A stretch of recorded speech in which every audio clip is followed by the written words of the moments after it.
Gaza di Haifa, Israel dilaporkan mengalami kerusakan signifikan setelah diserang oleh militer Iran selama 12 hari di bulan Juni. Fasilitas vital ini yang menyuplai sekitar 2/3 kebutuhan bahan bakar Israel hancur parah.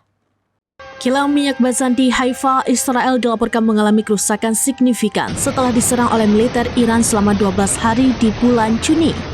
Fasilitas vital ini yang menyuplai sekitar 2/3 kebutuhan bahan bakar Israel hancur parah. Selain kilang minyak, pembangkit listrik utama, jaringan pipa, dan infrastruktur operasional lainnya juga mengalami kerusakan serius. Kondisi ini mendorong Kementerian Dalam Negeri Israel untuk mengeluarkan perintah darurat sementara guna mempercepat rehabilitasi kilang Bazan. Perintah ini memungkinkan proses pemulihan tanpa memerlukan izin bangunan, namun tetap dengan pembatasan lingkungan yang ketat. Rehabilitasi akan mencakup penanganan komprehensif terhadap area yang terkontaminasi dan persiapan laporan untuk memastikan tidak ada dampak negatif pada lingkungan.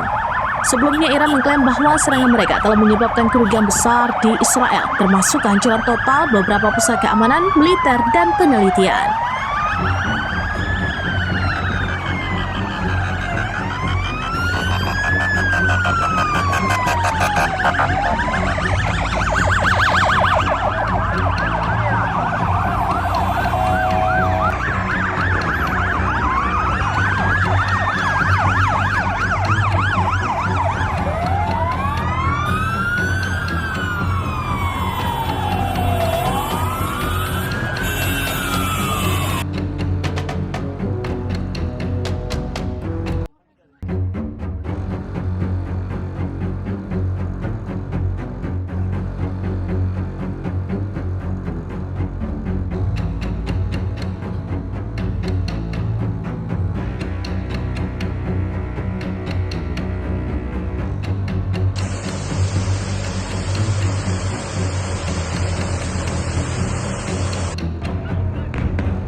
Demikian informasi terkini Saudara Lun, saksikan terus beragam informasi lainnya. Jawab, like, dan share seluruh akun serambinews.com.